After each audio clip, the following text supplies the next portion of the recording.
Choosing the correct fuel pressure regulator won't raise your blood pressure if you know what to look for. When choosing a fuel pressure regulator for your ride, you need to take into consideration several factors. The regulator is a critical piece and should be matched to the type of fuel delivery system and the fuel pump that you're using or plan to use. This video will help explain fuel pressure regulators that were designed for use with a carburetor. It's always a good idea to first do a little research on your fuel pump and obtain some basic information such as flow, maximum working pressures, even the amperage draw. If you haven't already purchased a fuel pump, we've created a great video that explains the various fuel pump designs and how they work to help you make a better selection. There are plenty of fuel flow calculations that you can do to help you through it, but we've already done the hard work for you. We suggest following our recommendations so you can correctly match a regulator to your fuel pump. Most lever-style mechanical fuel pumps don't require a regulator, and some electric fuel pumps even have the regulator built right into them, thus eliminating the need to purchase an external unit. These pumps are typically low-pressure units and were designed for use with carburetors only. If your fuel pump requires an external regulator, here's what you need to know before you make your next purchase. Let's start with one of the simplest, yet most popular regulator setups. It's the deadhead style regulator. Most carbureted engines use this style of regulator, which is placed between the fuel pump and the carburetor. We offer a large selection of regulators in this design from manufacturers like Holley, Quick Fuel, Earls, and Mr. Gasket. Essentially, the deadhead style regulator uses a restriction in order to lower the fuel pressure by simply decreasing the fuel flow. This is accomplished with the use of a diaphragm and seat that restricts the fuel flow and then uses a spring to provide pressure adjustability. A deadhead regulator does not use a return line, and therefore there is no fuel that's redirected back to the fuel tank. The lack of a return line helps decrease installation costs, but can also limit its performance capabilities. These regulators come in a variety of styles and typically regulate fuel pressures in the 1 to 9 psi range. They're perfect for use on most low-pressure mechanical as well as some electric fuel pumps. Whenever you increase engine power, you proportionally increase the fuel demand.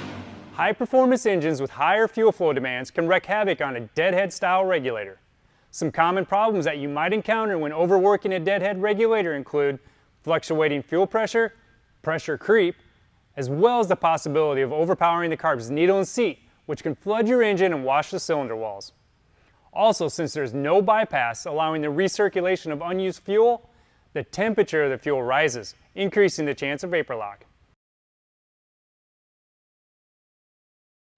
A bypass-style regulator like this Holley unit can help alleviate these issues by bleeding off the excess fuel pressure and returning it directly back into your fuel tank.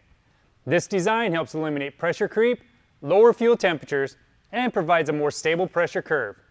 A bypass regulator can also react much quicker to sudden fuel flow changes and correct potential lean conditions before it's too late. It's a simple swap that can usually be done in an afternoon and only requires the purchase of a few extra components to complete. But the benefits are well worth your money and effort. A big misconception is that bypass regulators are only for use with fuel injection. This just isn't true. By plumbing a bypass regulator before the carburetor, drag racers can build higher pressures in the feed line to help counteract the high G-forces that they experience during hard launches and rapid acceleration.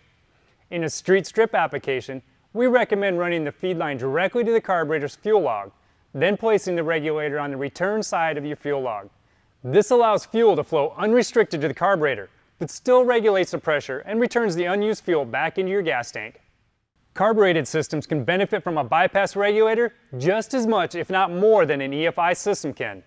In fact, because the fuel is always circulating in the system, you get a more consistent fuel supply and a reduction in fuel temperatures. It's probably one of the most effective ways to help prevent vapor lock when running a carburetor. When combined, all these factors help reduce the overall amperage that's needed to run the fuel pump. This results in a quieter fuel pump and can also increase the fuel pump's life expectancy. There are many styles of bypass regulators found in the Holley brand family. We have regulators for single carb setups, or you can get one with 2 or even 4 ports for use with dual carb, 6-pack, or multi-carb setups. Another option for engines with multiple carburetors, or if you're using several stages of nitrous, is using a regulator manifold like this billet piece from Quick Fuel. This manifold makes it possible to use 2, 3, or even 4 regulators with a single fuel pump. Not only does it allow you to feed fuel to multiple accessories, you can also add regulators and adjust them individually as necessary.